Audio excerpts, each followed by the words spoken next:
à Madame de la Sablière. Je vous gardais un temple dans mes vers, il n'eût fini qu'avec l'univers. Déjà ma main en fondait la durée sur ce bel art qu'ont les dieux inventé, et sur le nom de la divinité que dans ce temple on aurait adoré. Sur le portail, j'aurais ces mots écrits: palais sacré de la déesse Iris. Non celle-là qu'à Junon à ses gages, car Junon même est le maître des dieux, servirait l'autre. Il serait glorieux du seul honneur de porter ces messages. L'apothéose, à la voûte eût paru. Là, tout l'Olympe en pompe eût été vu, plaçant Iris sous un dais de lumière. Les murs auraient amplement contenu toute sa vie, agréable matière, mais peu fécond dans ces événements qui des états font les renversements. Au fond du temple eût été son image, avec ses traits, son souris, ses appas, son art de plaire et de n'y penser pas, ses agréments à qui tout rend hommage. J'aurais fait voir à ses pieds des mortels et des héros, des demi-dieux encore, même des dieux. Ce que le monde adore vient quelquefois parfumer ses autels, j'eusse en ses yeux fait briller de son âme tous les trésors, quoiqu'imparfaitement, car ce cœur vif et tendre infiniment pour ses amis, et non point autrement, car cet esprit qui, né du firmament à beauté d'homme avec grâce de femme, ne se peut pas comme on veut exprimer.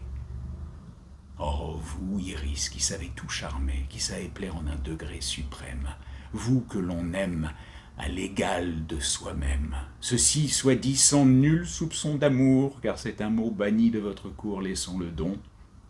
Agréez que ma muse achève un jour cette ébauche confuse. J'en ai placé l'idée et le projet, pour plus de grâce, au devant d'un sujet où l'amitié donne de telles marques et d'un tel prix que leur simple récit peut quelque temps amuser votre esprit. Non que ceci se passe entre monarques. Ce que chez vous nous voyons exprimer n'est pas un roi qui ne sait point aimer. C'est un mortel qui sait mettre sa vie pour son ami. J'en vois peu de si bons. 4 animaux vivants de compagnie vont aux humains en donner des leçons. La gazelle, le rat, le corbeau, la tortue vivaient ensemble, unis. Douce société, le choix d'une demeure aux humains inconnus assurait leur félicité, mais quoi, l'homme découvre enfin toute retraite, soyez au milieu des déserts, au fond des eaux, au haut des airs. Vous n'éviterez point ces embûches secrètes. La gazelle s'allait ébattre, innocemment, quand un chien, maudit instrument du plaisir barbare des hommes, vint sur l'herbe, éventer les traces de ses pas. Elle fuit, et le rat, à l'heure du repas, dit aux amis restants: d'où vient que nous ne sommes aujourd'hui que 3 conviés? La gazelle, déjà, nous a-t-elle oubliés? À ces paroles, la tortue s'écrie et dit: oh, si j'étais comme un corbeau d'ailes pourvues, tout de ce pas je m'en irais apprendre au moins quel accident tient arrêté notre compagne aux pieds légers, car à l'égard du cœur il en faut mieux juger.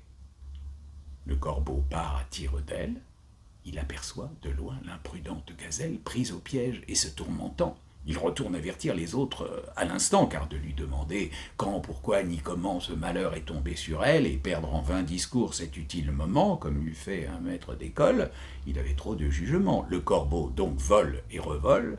Sur son rapport, les 3 amis tiennent conseil. 2 sont d'avis de se transporter sans remise au lieu où la gazelle est prise. L'autre, dit le corbeau, gardera le logis.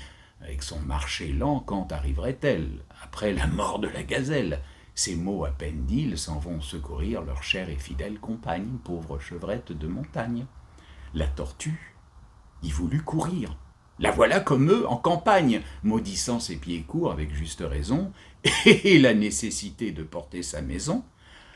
Ronge-maille, le rat eut à bon droit ce nom, coupe les nœuds du lac, Le chasseur vient et dit « Qui m'a ravi ma proie ?»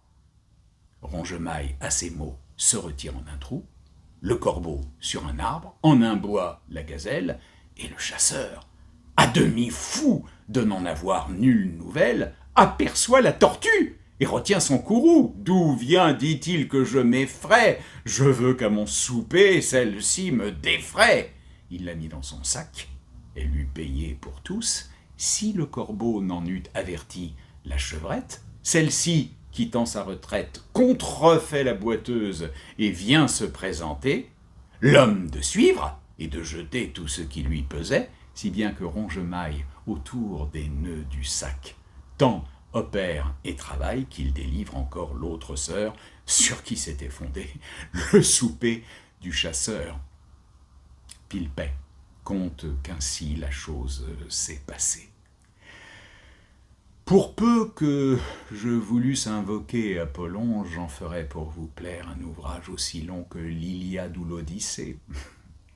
Ronge-Maille ferait le principal héros. Quoiqu'à vrai dire ici, chacun soit nécessaire. Porte-maison, l'infante, y tient de tels propos que M. du Corbeau va faire office d'espion, et puis de messager. La gazelle a d'ailleurs l'adresse d'engager le chasseur à donner du temps à Ronge-Maille.